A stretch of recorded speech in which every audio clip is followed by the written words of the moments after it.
The first poem I'm going to read is a political poem. And I sent this to a feminist magazine hoping that they would publish it, and they wrote me back that they would not publish it, but they thanked me for sending it because it inspired a very interesting discussion amongst their group. So I never got any more information as to what the discussion was, but here we go. The name of this, oh, and I'm partly reading it too because TK, who read with me earlier, is wearing a scarf in honor of the Muslim women who are wanting to be able to wear their scarves. And so the name of this poem is Burqa and Headscarf, banned in France. Supposing they made a law that all women, especially you, were required to go topless in public at all times. Your scarred and sensitive breasts naked, exposed to all eyes in all weather.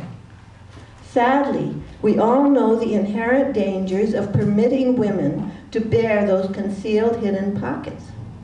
For God's sake, you could be hiding a credit card in there, an address, a cell phone, a jackknife, a bomb.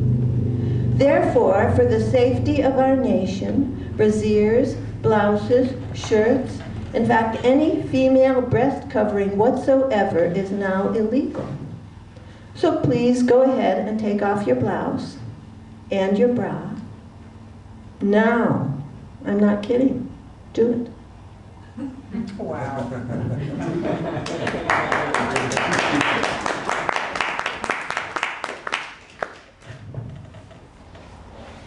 So I am wondering what they discussed and what they decided and why they weren't able to publish it. This poem is one of the broadsides that we've had made as gifts to you. This is a painting by B. Garth, who inspired the poem. And B is here in the front row helping me photograph. The name of the poem is Wisdom. Wisdom for B. I never meant to have so many men in my life, she told me. It just sort of happened. But lately I've been looking back and I can see it now. I was really beautiful. It's funny, I never knew it. I never thought of myself as beautiful.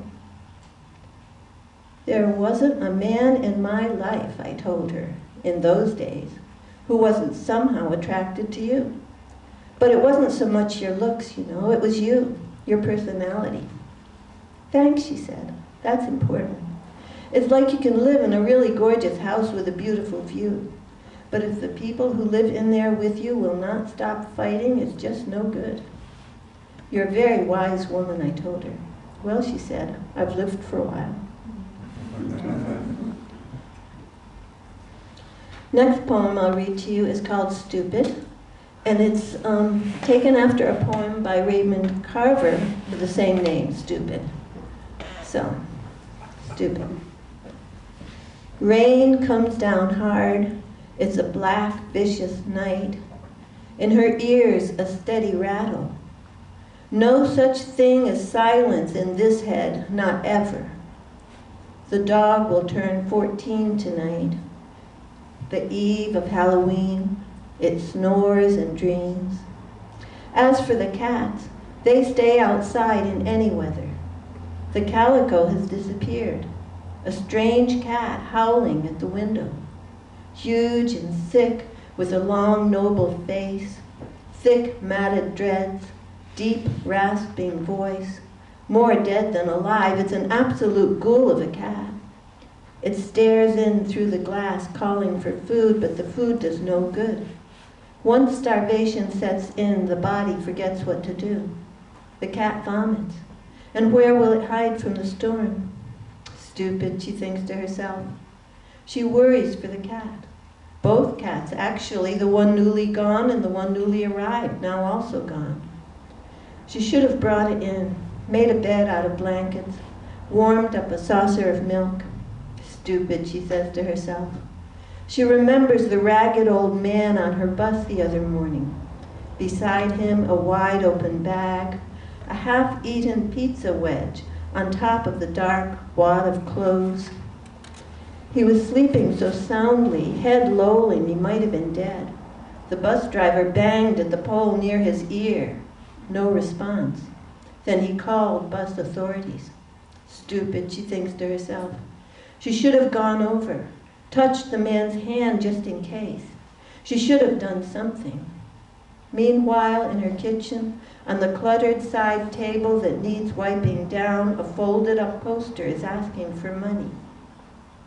There, on a small sinking boat, thousands of refugees huddled together. Around them, the ocean is raging. Hope, says the caption, is stronger than fear.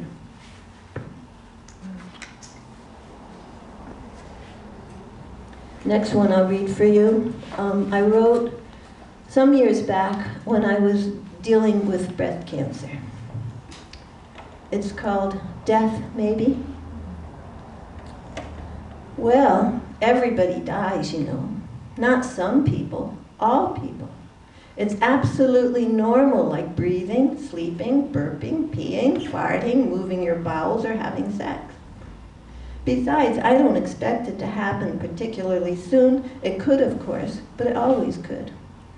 While my mother was lying, dying, in her newly acquired hospital deathbed, making jokes about whether or not to keep wearing her false teeth, some 1,500 miles to the west, completely by surprise, Ken Kesey keeled over and died of a heart attack. While my mother was lying, dying in her regular bed, just before we acquired the hospital deathbed, some 1,800 miles to the east, 2 jetliners knocked over the World Trade Center, and my country, America, lost all control of her vital functions. It wasn't too long after my mother actually did die that I found myself, by myself, completely out of control, some 30 feet deep under the Caribbean Sea, absolutely misunderstanding my scuba diving instructor's instructions. My oxygen short, my goggles rapidly filling with water, calmly allowing some hooded stranger to lead me up, up, up to the surface. Funny how people can be nice. Nobody blamed me for doing everything wrong. Everyone praised me for not panicking. I suppose I had faith, and besides, the water was warm, blue as the sky. It was just a few months after that that the doctors came down with their breast cancer pronouncement, their lymph nodes involved pronouncement, their small, undefined spots on the lungs pronouncement. So what should I do now? Start flailing and howling for fear I might drown? Far better to stick to my yoga and write a few poems. And here I am to tell about it, so. Yay! Yeah, and I had never read that, even to myself, you know, since then I just found it, so that's kind of cool. Oh. So I'm going to get a lighter vein here. This is called The Compliment. Dedicated to the unknown comedian who first said, "There are 3 stages of life, young, middle-aged, and my, you're looking good."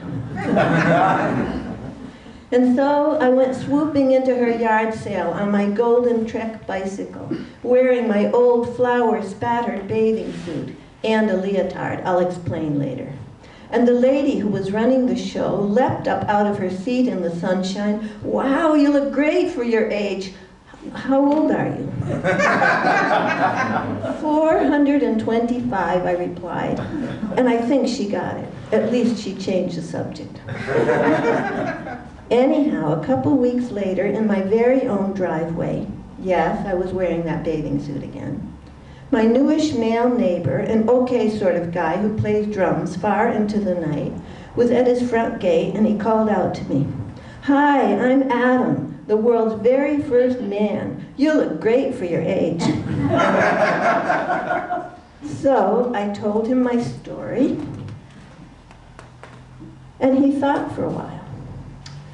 "Well, you look great," he said.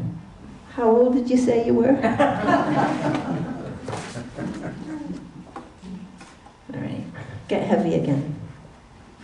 This poem, I'm proud to say, was published in a new journal called Light, a journal of photography and poetry, and I'm very proud to be in it. It's online and it's also physical form. So the poem is called Leda. You know, Leda and the Swan, right? Leda. At the mill race, a flock of mostly white geese, well fattened on breadcrumbs and grass that grows rich in the rain. That morning I'd gone out for blueberry pancakes that turned out to be far too big even for me. So when I came to the mill race, thinking to please, I opened my pack. But the flock went berserk, flapping and squawking, attacked one another. The largest, the whitest, the meanest, grabbing the smallest, the weakest by the throat and wouldn't let go, though it struggled fiercely. In tandem they entered the water. The huge is a swan goose riding the small goose, its hard orange beak clamped like a pit bull's unwavering jaw on that so slender neck, holding the desperate golden-eyed head underwater. Once, twice, they popped up for air, me chasing after, hip deep in the water, flapping my short, wingless arms, hooting and howling, roaring the lions, bold, roar, yelling and screeching until somehow it ended. That night in the dark, a swan came to my bed, and I didn't say no, though the waters closed over my head.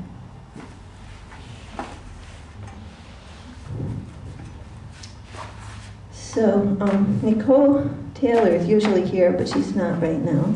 She is. She's right here. Oh, I didn't see you because your head's in front. Nicole, this poem I dedicated to her because she writes lots of poems about conversations that happen on the bus. And I did that. I ride the bus too. And from her poems, I got the idea to really pay attention to what goes on around me and put my book away for a second. The name of this poem is What It Is to Be Moral. And it's a bus conversation. The young lady clearly had an extra chromosome, and all the sweetness that often goes with that. Beside her, an almost handsome young guy, his speech only slightly impaired. They knew each other well, probably from school. The bus pulled to a stop, and another couple boarded, she holding a bundled blue blanket to her breast, he folding up the stroller, tucking it under their seat. I wish I had a baby. The words were spoken softly but clearly. He reached over, tenderly touching her cheek with the back of his hand. I could give you one, he said. And she froze. Don't you touch me ever. He drew back. You are engaged to be married. Daniela is my very best friend. Don't you ever touch me again. I'm sorry, he said again, again, as if there were no other words in all the world. Daniela would be jealous, she repeated, tears rimming her small hooded eyes. I'm sorry, he said, turning away, she looking down at the floor, me out the window.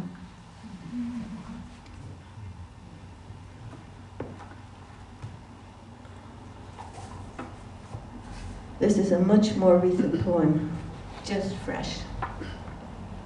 Last night. Last night, my dead dog came back to life. It happened like this. I'd been out to the Women's March as if it would help, and maybe it will, God knows, but anyhow, about Foxy. She's been dying of kidney failure for quite some time now. And night before last, she insisted on staying outside in her doghouse, despite the fact that it was just about freezing and I couldn't even drag her out, so I left her in there all night and all day.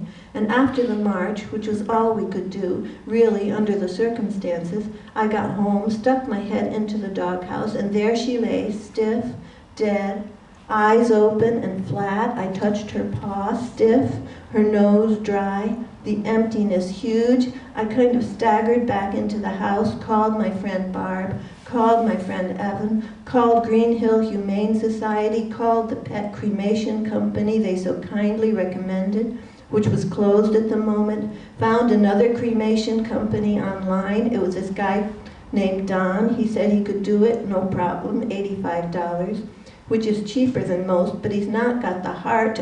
Could I put her in a box for him? I said, no, she's really big. Well, wrap her in a tarp if you can. So I got out the tarp and went to the doghouse, and, well, she wasn't dead, you see. She lifted her head, looking up at me kind of blankly, but looking.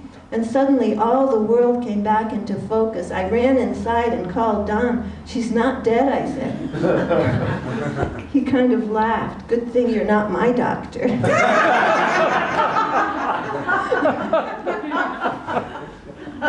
Well, I said, I guess it's a dry run. So here I am, reading to you while she's home, busy dying, and I think it's all right. We've done it before, you see. Now we can do it again.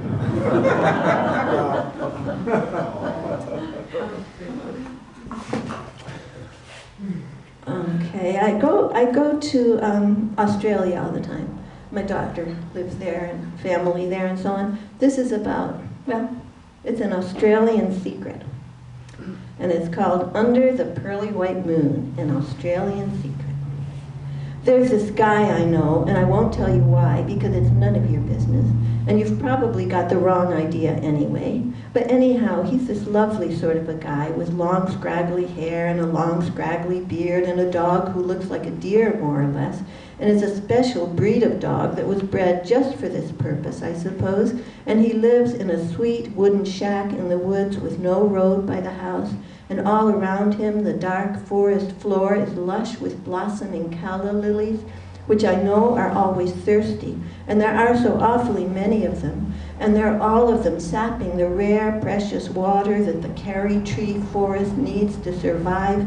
Nonetheless, they are heavenly beautiful. And this lone sort of guy, well, he's had the bad luck to get hurt, so he can't go to work. Too bad. He just has to stay home and write poetry. Just has to stay home and read literature. Stay home and paint paintings, build walls out of glass. Just has to spend time with himself and his dog, be by himself in his mind, in his home, in this world he's created just for himself, and just maybe, just recently, for one very special lady who comes by to visit now and then. And I won't tell you who. It's a secret.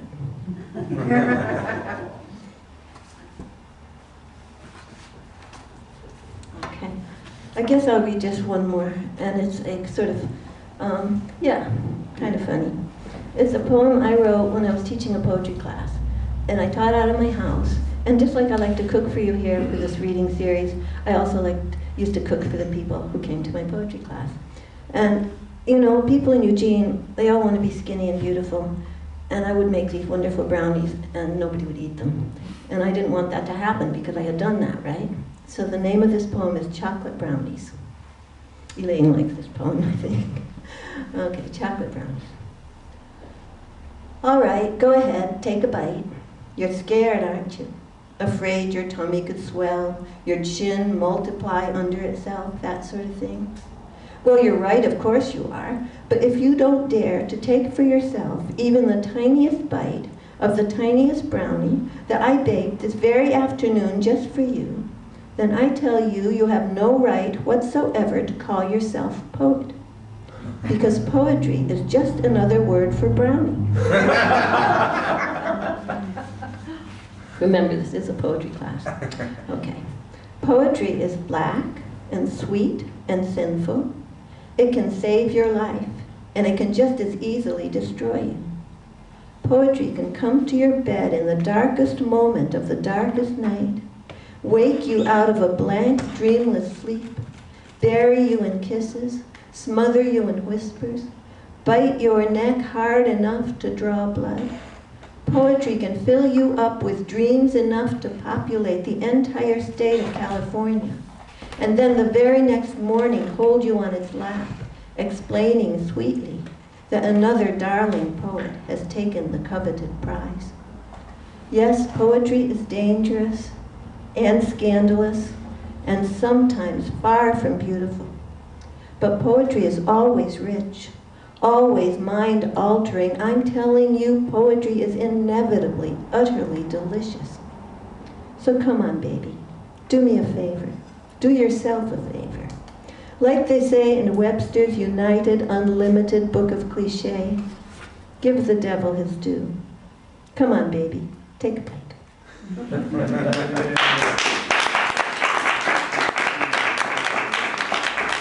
Thank you. And you have plenty more time. Can't hear you. Can't hear you. What did You have plenty more time if you want it. That's all. You want to hear another one? Yeah. All right. This is a random one. This one actually won a prize in the OPA contest a couple years ago. It's called The Virgin Poem. The Virgin Poem. No, I will not read you my poem, although it's the best one I've written in years, because it's brand new, unpublished, unheard of, original, and absolutely private. No one has ever even seen this shy, blushing poem ever before except me. And even I've not yet undressed it completely. And I expect it to win me a prize or two, maybe, like the prettiest two-headed calf at the Lane County Fair this upcoming year.